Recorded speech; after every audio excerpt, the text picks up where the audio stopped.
Voorheesville owes its existence to trains. Passing through, you'll notice that our local diner sports a train as its logo, and enthusiasts continue to set up cameras each day to record the passing trains. A long time ago, and I mean over 150 years ago, the Albany and Susquehanna Railroad and the New York, West Shore, and Buffalo Railroads came to intersect in a farm field. Known as Union Depot, this area soon developed into Voorheesville, New York, named after railroad attorney Alonzo Voorhees. Trains have always been a part of my hometown, but the dangers associated with crude oil trains are outside of the realm of anything I've ever imagined. I mean, what would it look like if an accident similar in magnitude to Lac Mégantic happened here? We would not be able to handle a crash similar as the one that took place in Quebec, I think just about 2 years ago.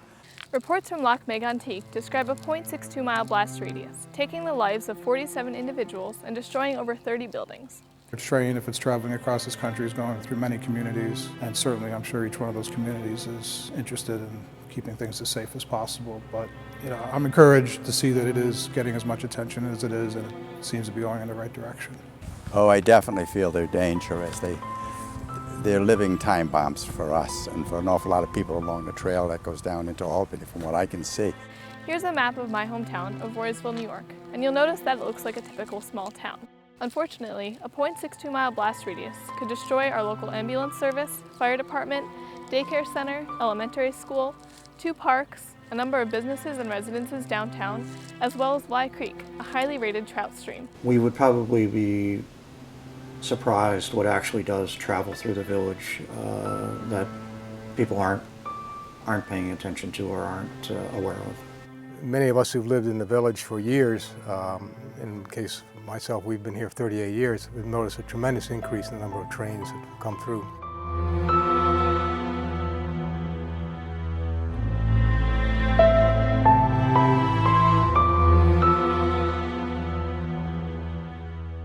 What the federal government said was that if you set up or want to set up a quiet zone, you have to increase the safety features of the crossings.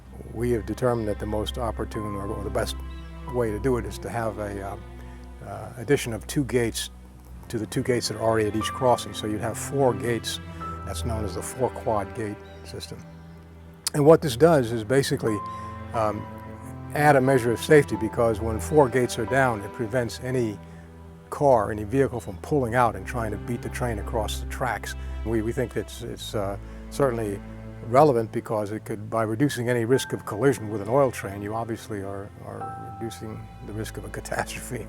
In the absence of federal and state leadership on this issue, small communities are forced to do what they can with the little power that they have in order to ensure the safety of their residents. In Voorheesville, the quiet zone is what we had the power to do.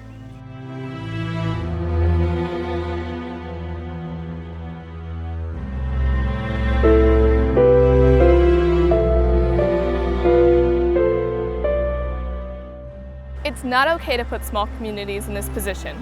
Taxpayers should not be responsible for this burden. Bottom line, these trains are transporting hazardous, highly combustible materials through my hometown, and it's not acceptable. I think the county is taking some good steps. Bringing that conference to the St. Rose was one of them, to alert the people what it looks like, because we saw pictures there of Lac Mégantic too, of it burning, and then one down in I think it was Virginia, and we saw the ones out there in Illinois too. They were very dramatic. This is what the village of Mégantic looked like. And this is what your village would look like if you had the same accident.